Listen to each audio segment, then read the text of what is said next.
今回は視聴者さんからのリクエストにお答えシリーズ第8弾、宇宙プラットフォームの作り方を完全解説します。ファクトリオに4800時間を捧げた徳蔵が、乾燥ベルトを一切使わない超ミニマムな宇宙船の作り方や、宇宙プラットフォームだけで通常弾薬を無限に生産する方法や、悪色へ向かう宇宙船の作り方、弾薬の節約術など全て解説します。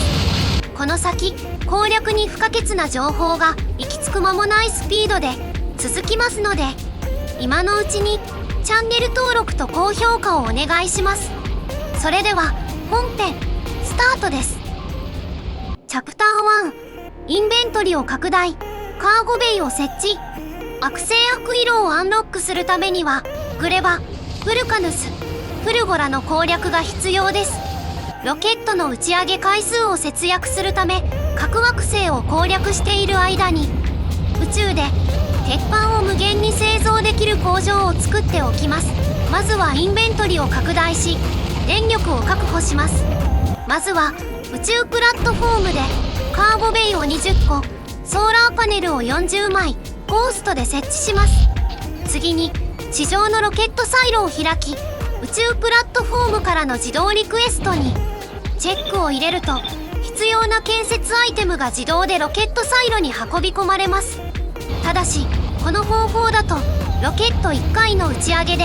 1種類のアイテムしか運び込めないため、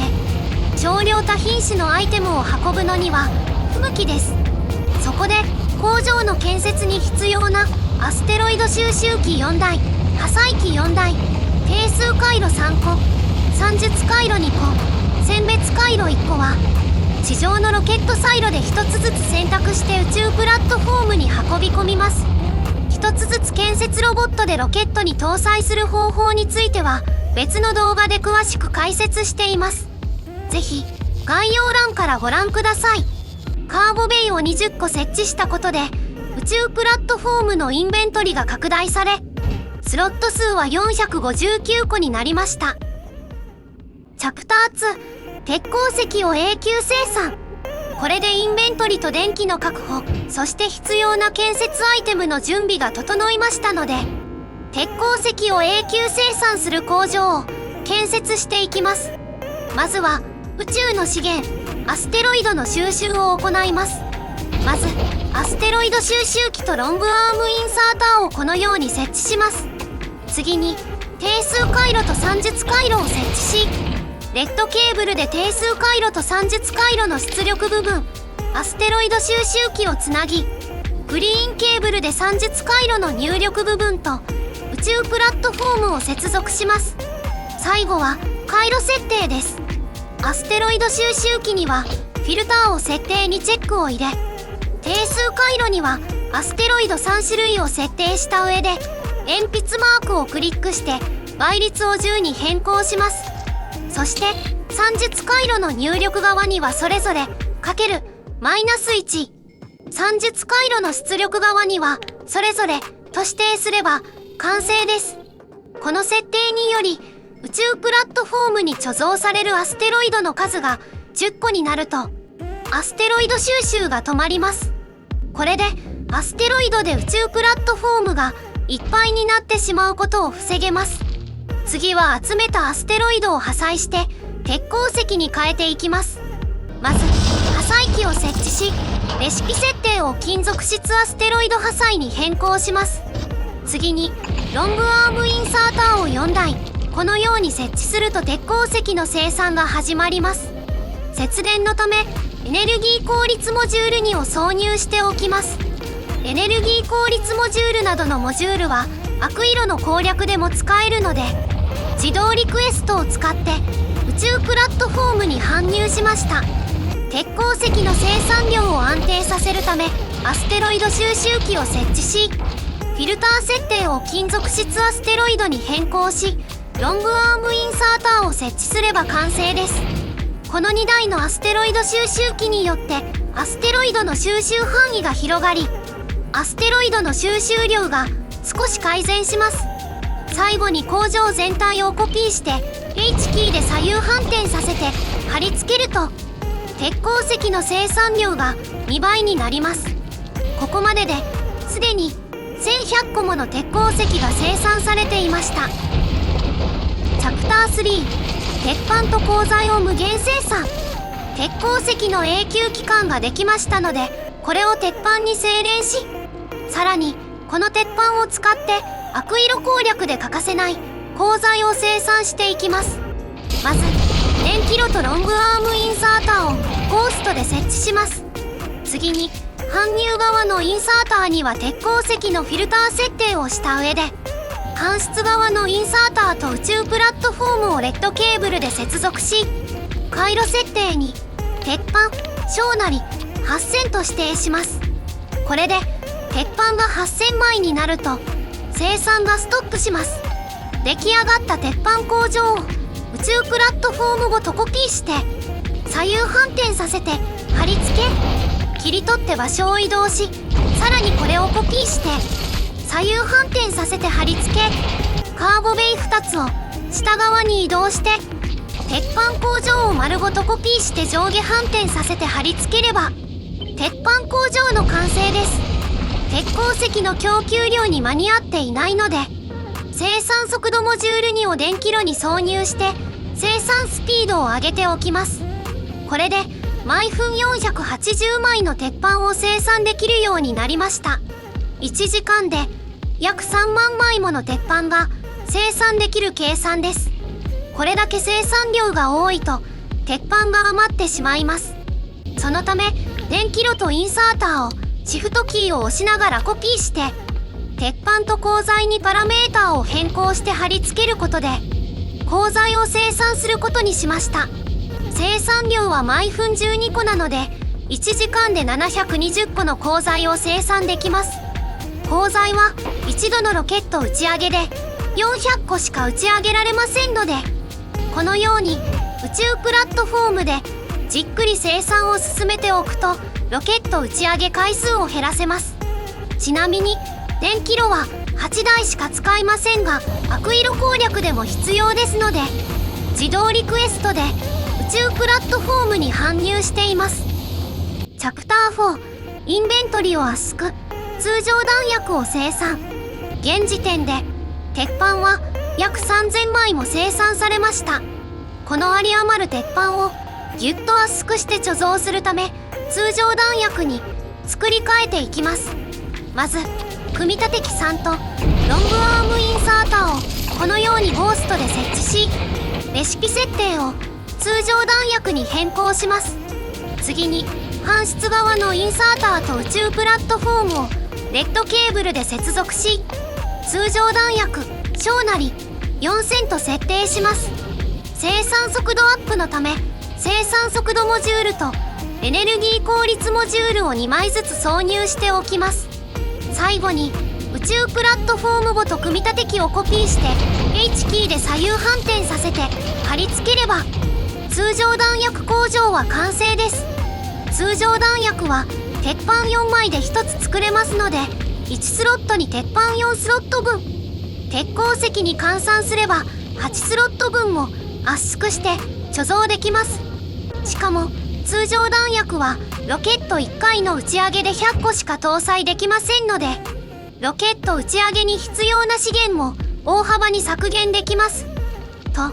解説をしている間に500個近くもの通常弾薬が生産されました。ちなみに組み立て機3も悪色攻略で使いますので自動リクエストで運び込んでいます。ところで皆さんはロケットでアイテムを大量に運ぶとき素材のまま打ち上げますか？それとも積載効率を上げるために加工品にしてから運びますか？皆さんの効率化のこだわりをぜひコメント欄で教えてください。チャプター5、10秒ごとに自動切り替え。アステロイド再処理。鉄板の生産スピードが上がったので鉄鉱石が足りなくなってきました。そこでしばらく使わない炭素質アステロイドと酸化物アステロイドを金属質アステロイドに変換していきます。そのために金属質アステロイドの破砕機をコピペしてレシピ設定を炭素質アステロイド再処理に変更します。これで炭素質アステロイドが5回に1回の確率で別のアステロイドに変換されます。酸化物アステロイドも同様に再処理をしたいのですが、追加の破砕機を置くスペースがなくなってしまいました。そこで選別回路を使って1つの破砕機で2種類のレシピを設定する回路を作ります。まず選別回路と定数回路を設置し、グリーンケーブルで選別回路の入力側と定数回路を接続し、同様にグリーンケーブルで選別回路の出力側と破砕機を接続します。次に破砕機にはレシピを設定にチェックを入れ、定数回路には炭素質アステロイド再処理と酸化物アステロイド再処理を指定し、最後に選別回路の動作モードをランダムに変更し、更新間隔を600と指定すれば完成です。これで600ティック、すなわち10秒ごとに破砕機のレシピ設定がランダムに切り替わり、アステロイドが金属質アステロイドに変換されていきます。この回路設定は組み立て機などでも使えますので、狭いスペースにモールを建設することなどにも応用できます。ところでこのレイアウトは一つの組み立て機に複数のレシピ設定をするための、私の知っている限り最もシンプルで確実な方法です。もし他の方法をご存知の方がいらっしゃれば、ぜひコメント欄で教えてください。チャプター6、悪色に行くために必要な準備は、すべてのアステロイドを金属質アステロイドに再処理できるようになったので、鉄板の生産が安定しました。これにより鉄板と通常弾薬を永久に製造し続けられる工場ができましたので、ここで一度立ち止まって悪色に向かうために必要な準備について解説します。まず他の惑星に向かうための航路と同様に、小型と中型のアステロイドを破壊するためのガンタレットと通常弾薬が必要です。通常弾薬は4000発もあれば十分です。次に悪色に向かう航路には小型と中型に加えて大型のアステロイドも発生します。大型のアステロイドは物理ダメージに対して減衰耐性が2000もあります。よって物理ダメージが2000を超える威力で攻撃しなければほとんどダメージは与えられません。なのでガンタレットでは太刀打ちできません。そこで悪色に向かうための宇宙プラットフォームにはロケット弾とロケットタレットが必要です。大型のアステロイドは爆発ダメージ抵抗が 10% なのでロケット弾が効果抜群です。他方中型と小型のアステロイドは爆発ダメージに強く物理ダメージに弱いので通常弾薬が効果抜群です。これらの違いを理解して適切な弾薬で撃破しましょう。次は電力の確保です。グレバ、ブルカヌス、フルゴラの航路と違って悪色への航路ではソーラーパネルの出力が 60% になってしまい電力不足となります。そのため蓄電池や蒸気タービンなど別の発電設備を用いる必要があります。ちなみに今回のシリーズでは原子炉と蒸気タービンによる宇宙プラットフォームでの発電方法を解説する予定です。チャプター7、生産速度10倍ロケット弾の宇宙生産。以上のように悪色に向かうためには大量のロケット弾が必要になります。ただしロケット弾はロケット打ち上げ1回あたり25個しか運べません。そこで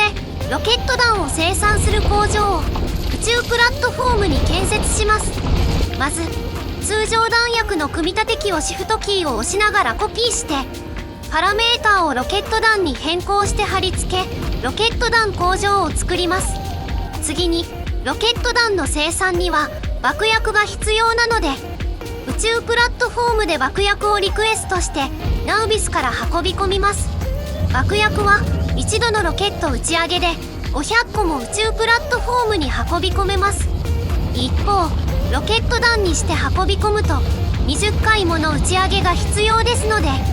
宇宙でロケット弾を製造することで相当の資源が節約できます。また爆薬を生産するためには炭素を石炭に作り変え、水を生産して硫黄と石炭を混ぜるといった複雑な工程が必要です。そのため小さな宇宙プラットフォームでは生産ラインを作るのは難しいので、アクイロを目指すことを目標にするならばナウビスから運び込むのがおすすめです。ちなみにアクイロとナウビスを往復するには2000個のロケット弾があると安心です。今の生産体制では毎分30個なので2000個製造するのに約1時間かかります。そこで一時的に生産速度を10倍にアップさせます。まずロケット弾の組み立て機をコピーして宇宙空間にゴーストで設置します。次に鉄板の材料スロットでQキーを押して左クリックし、同様に爆薬の材料スロットでQキーを押して左クリックをしてゴーストのアイテムを挿入します。最後に出来上がったブループリントをコピーして宇宙プラットフォームに10個設置すれば完成です。組み立て機3が設置されると必要なアイテムが自動的に挿入されてロケット弾の生産が始まります。ロケット弾の生産が完了したら組み立て機を解体すると製造されたロケット弾とともに宇宙プラットフォームに格納されます。ちなみに材料スロットのアイテムは回収されずになくなってしまいます。次回は今回作った宇宙プラットフォームを少しだけアップグレードして搬送ベルトを一切使わないアクイロに行くための宇宙船の作り方を解説します。絶対にお見逃しのないよう今のうちに高評価とチャンネル登録をお願いします。また次の動画でお会いしましょう。皆さんも試してみてね。